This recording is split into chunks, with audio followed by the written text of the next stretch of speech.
Hello, folks. Old Buster coming to you again now. Got another little story or two. We're going to try to get ahead of the game a little bit on a few stories of recording these things. You know, the holidays here is happening. Me and Lulu, we trying to get all this done for you. Just want to say howdy to everybody. I don't know how many folks are listening to the stories now, but anybody that does, I want you to know I appreciate them and hope you keep listening to them, that you get a chuckle out of some of them, and that they're an enjoyment to you.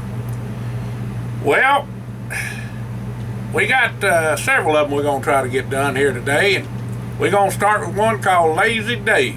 And by the way, I hope you all had a very Merry Christmas and celebrate the birth of Jesus Christ, our Lord and Savior, because without Him, would none of us make it. Something had to make something, didn't it? Had that kind of power, can do anything to create. And a Happy New Year coming up. Hope it's going to be helpful to you and that you're successful and everybody's happy. That's what we all want. You know, old Buster's lived by two words all his life. That's just called do right now. We just all want to do right. All right, lazy days. Well, what you doing, Jesse? Queried Buster. Oh, just a lazing through the day, Jesse said. Just didn't want to be doing nothing but relaxing like. Well, Buster met up with Jesse down by the creek running into Indian Bayou on Buster's Grandpa Gus's farm. Well, Jesse asked Buster if Howard and Walter was a-coming, and Buster told him they was in a bit. Well, Jesse asked Buster that if you ever had one of them days where you just didn't want to do anything but just enjoy the sunshine like a pig, with no worries or chores to do. Well, Buster allowed he did, and this was a right pretty day to do it now. Well, Jesse and Buster napped a bit in the sunshine of the Sunday afternoon and talked of days and adventures they done had in the past and what they might do in the future.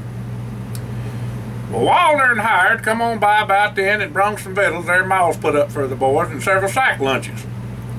Now, they knowed Buster would eat pretty near everything if they didn't send plenty, so they weighed down old Walter and Howard with cold fried chicken, homemade rolls, coleslaw, baked beans, fresh plum jam now, corn on the cob, fried peach pie, which is one of Buster's dearly favorite pies to eat, along with the pecan pie and a sweet tater pie for short.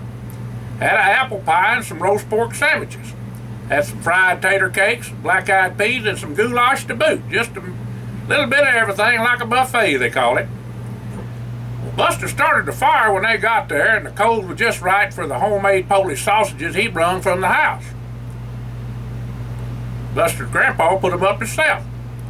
He also had half a dozen smoked ham sandwiches his grandma put together for him. One of their hams they smoked, Hickory smoked, sugar cured. But for the most part, him and the boys just laid out like pigs in the sunshine, like I said, and rested and visited. Well, after a bit, Howard done asked Jesse if he'd heard from Bebe. He said he had in a letter just this past Saturday. She was doing some kind of special project down south and would stop by to see him when she was done. Well, I'm going to stop here just a bit, folks, and tell you now, I haven't read you a cast of characters, and I'm going to do that later on, all through the stories. As well, there's some names you haven't heard before, because the adventures the boys had, they hadn't been read to you yet. So you're just going to have to recollect on them and see what they got to allow, and then see if you can't put it all together like a big old puzzle.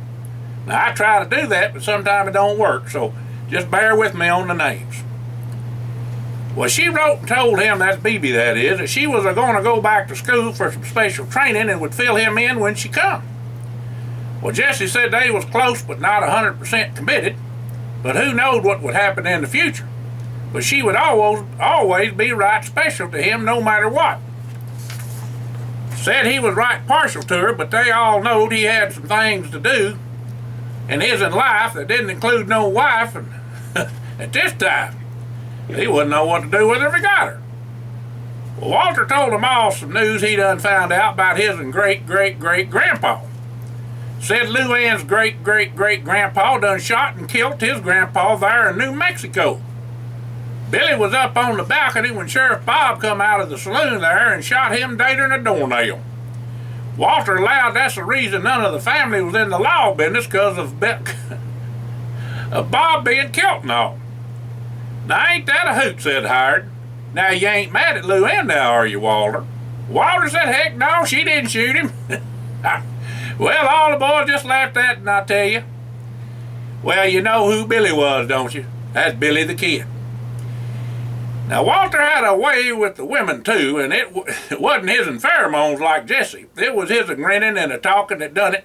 It was just his and way. Well, Buster was the one that could talk.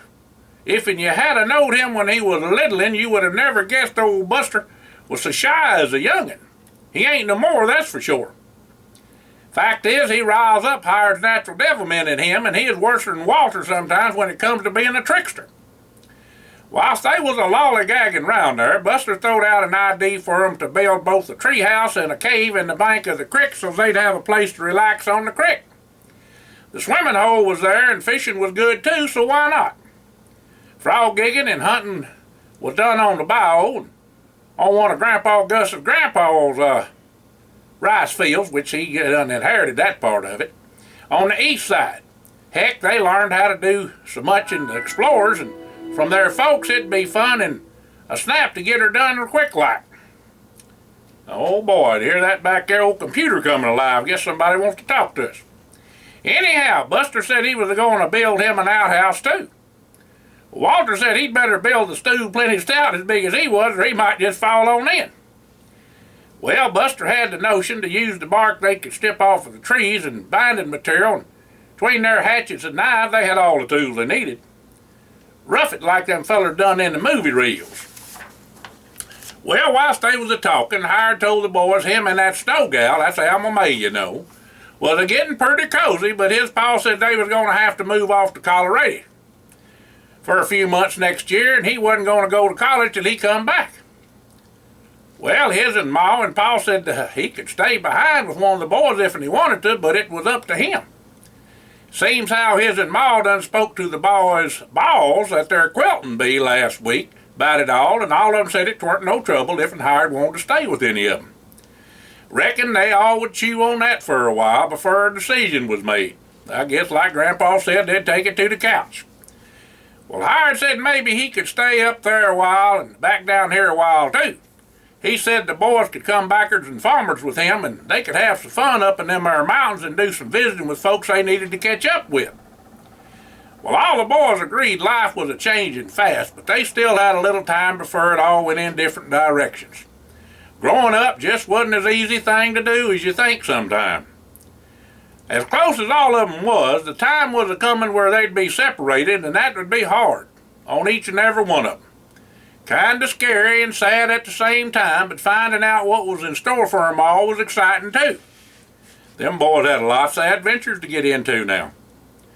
Well, Buster, Jesse, Walter, and Hired made a pact on a solemn oath to always be there for each other, no matter what.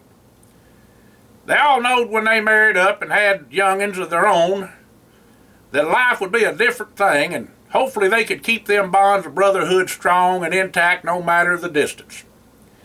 Now, life has a dynamic of its own, and all their folks knowed that, and it was bound to come, and sooner than you thought.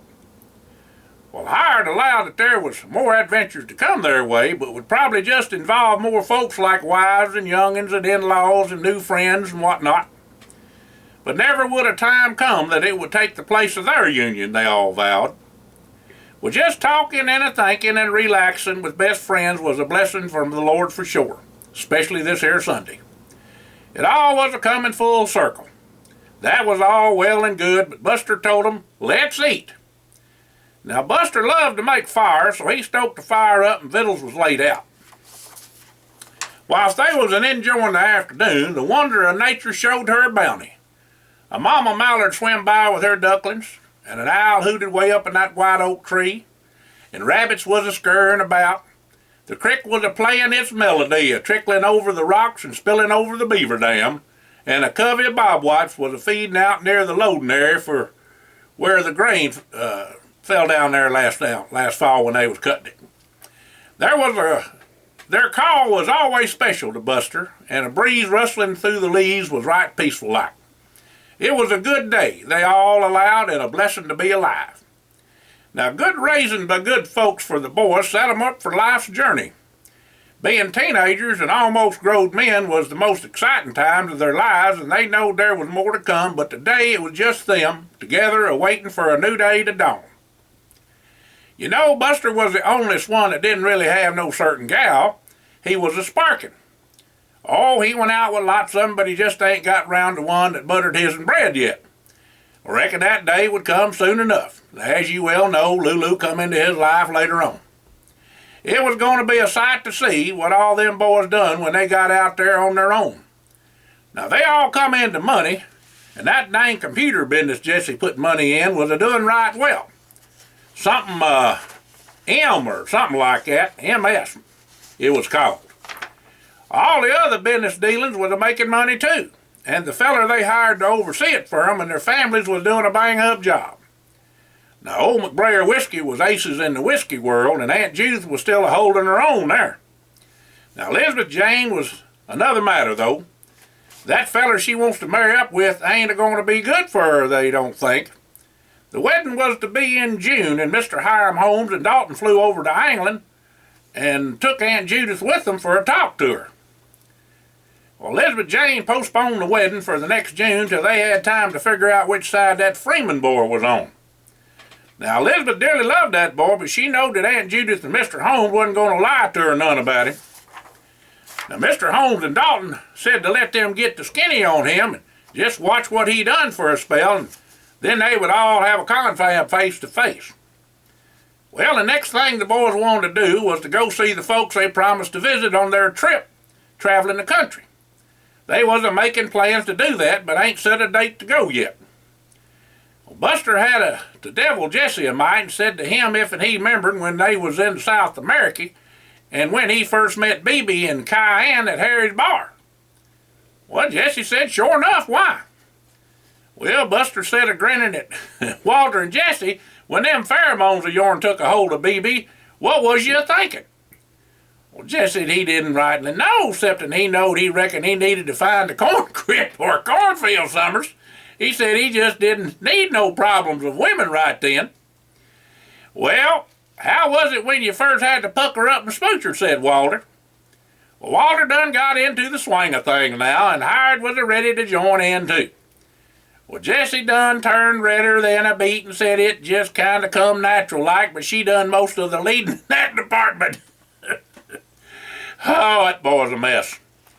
Walter said, now, Jesse, you're going to have to step up to the plate because them gals want to be having a man to be the one to crank up that romance to high gear.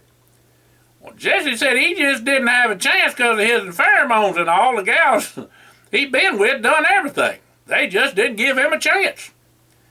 Well, Hired said you just might be a bit slow, Jesse, coming out the starting blocks. Well, you got to step up the pace some there, feller. Well, Jesse allowed that might be the case, and he was going to go to a doctor and see just what could be done about his pheromones. It was plumb awful to have to be worried about some gal hugging and a kissing on him all the time. You just never knowed when it was going to happen. Well, all the boys just howled, I'm a-telling you.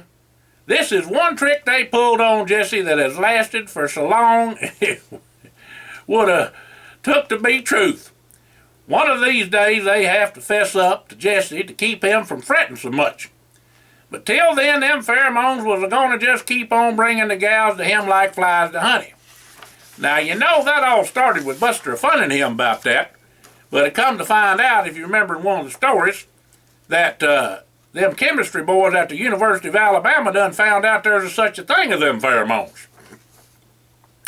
Well, the boys stayed out late and watched the stars in the night sky.